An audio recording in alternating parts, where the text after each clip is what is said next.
Chers jeunes, Marie-Paul, celle que Dieu et l'Immaculée ont choisie pour faire advenir le royaume terrestre, est née, vous le savez, au Québec. Et c'est au Québec qu'elle a vécu. C'est ici qu'elle a réalisé son œuvre et qu'elle a tout mis en place en vue du renouveau de notre monde. Mais pourquoi tout cela s'est déroulé au Québec? Nous pouvons le découvrir en observant un peu le cours de l'histoire, mais en tenant compte de l'action de Dieu. Car Dieu est toujours là. Il guide l'humanité et prépare les voies en vue de la réalisation de son plan d'amour. C'est de la France qu'est issu le Québec. Ce sont des Français de foi catholique qui sont venus peupler le Québec à partir du début des années 1600. En fait, pendant des décennies, le Québec, et même une partie de ce qui est aujourd'hui le Canada et les États-Unis, était un territoire français qui s'appelait la Nouvelle-France. De nos jours, à l'école, l'histoire de la Nouvelle-France est enseignée surtout sur des bases politiques et commerciales, avec notamment la traite des fourrures. Mais il y a un point essentiel qui marque les débuts de la colonie. C'est la foi des fondateurs et des premiers habitants de notre pays. Ainsi, par exemple, Samuel de Champlain, qui fonde la ville de Québec en 1608, choisit comme devise pour cette nouvelle ville « Don de Dieu ferait valoir ». Il souhaite donc que l'aventure qu'il entreprend serve à la gloire de Dieu et qu'elle porte des fruits. Remarquons aussi que la première chapelle construite à Québec est dédiée à l'Immaculée. Dans l'esprit de l'époque, les premiers arrivants étaient également animés par le désir d'apporter la foi en Dieu et en son Fils Jésus-Christ aux Autochtones qui étaient déjà présents sur ce territoire.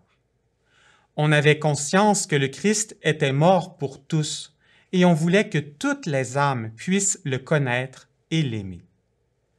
Soulignons également que plusieurs saints personnages ont contribué à établir la Nouvelle-France sur des bases solides, entre autres Marie de l'Incarnation, Catherine de Saint-Augustin, Jeanne Mance et Monseigneur François de Laval.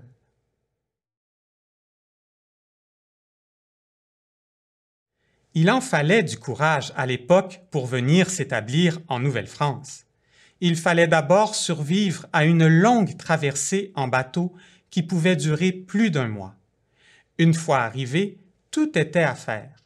Il fallait couper les arbres pour construire les maisons, défricher des terres afin de les rendre cultivables pour se nourrir, savoir s'organiser pour traverser les durs et longs hivers. Les premiers arrivants connaissent bien des épreuves et des difficultés, mais ils sont forts de leur foi et de leur grande confiance dans la Providence. Au fil des années, on dénombre de plus en plus de familles en Nouvelle-France et de nouveaux villages se forment. Marie-Paul a souligné dans ses écrits la foi et la simplicité que nous ont transmis nos ancêtres, avec leur courage à toute épreuve. Elle écrit dans Vie d'amour. Nos parents et nos aïeux, que je vénère au plus haut point, ont su conserver ce merveilleux patrimoine. Ils nous ont légué l'héritage de notre foi vive et de notre langue si belle. Dieu a donc préparé un peuple nouveau pour accueillir la co-rédemptrice. Mais le Québec n'a pas seulement reçu de la France sa langue et sa foi, il a aussi hérité de sa mission. Car la France avait une place spéciale dans le plan de Dieu. Pour la comprendre, transportons-nous quelques instants dans son histoire. La France est la première nation à avoir adhéré à la religion chrétienne. C'était il y a très longtemps, lors du baptême de son premier roi, Clovis, en 496. Ensuite, pendant des siècles, la France, gouvernée par ses rois, fut un modèle pour les autres nations chrétiennes. La France a aussi une place particulière dans le cœur de l'Immaculée. Elle y est apparue souvent et plusieurs églises et cathédrales lui sont dédiées. En 1638, Louis XIII, roi de France, a même consacré à Marie son pays et tous ses territoires, et dont, bien sûr, la Nouvelle-France. Cependant, les choses ont pris une autre tournure en France. En 1789 éclate la Révolution française. Les révolutionnaires veulent alors se débarrasser de Dieu, de l'Église et de la royauté. Ils en viennent à faire mourir le roi Louis XVI le 21 janvier 1793. C'est un crime très grave, car le roi, dans sa mission, était le représentant de Dieu sur la terre, le lieutenant du Christ. Mais, heureusement, Dieu a su préserver un territoire français qui puisse demeurer une terre mariale en vue d'y relever un jour la royauté. Et c'est le Québec, la Nouvelle-France, qui providentiellement, peu avant la Révolution française, était devenu un territoire appartenant à l'Angleterre. Voilà un rapide survol des événements historiques qui ont préparé le peuple duquel allait naître la co-rédemptrice. Remarquons maintenant à quel point la mission de Marie-Paul s'y inscrit bien. Marie-Paul est une descendante des premiers habitants de la Nouvelle-France. Son ancêtre paternel, Robert Giguère, un Français, arrive à Québec autour de 1650 et s'établit ensuite à Sainte-Anne-de-Beaupré. Pendant des centaines d'années, la foi s'est transmise de génération en génération au Québec.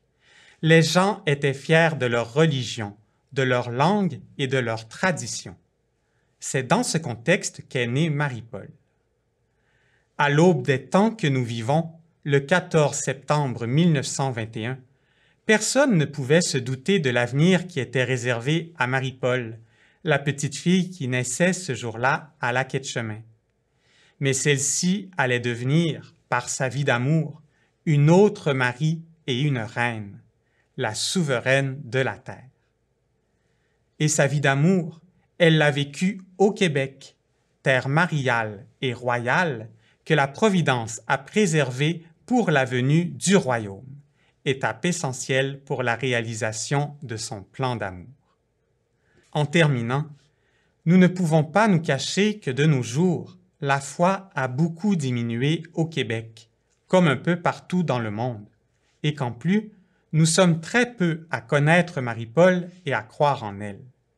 Donc nous, les membres de l'œuvre, nous avons la grande responsabilité de préserver l'héritage de notre foi en Marie-Paul, de le garder bien vivant et d'aimer notre histoire qui nous lie à elle. Gardons l'espérance. Un jour, bientôt, c'est à tous les peuples que Marie-Paul va se faire connaître. Avec joie, je vous donne ma bénédiction. Que la divinité tout entière vous bénisse, ainsi que tous ceux qui vous sont chers, le Père et le Fils, la Mère et la Fille, dans l'unité de l'Esprit. Amen.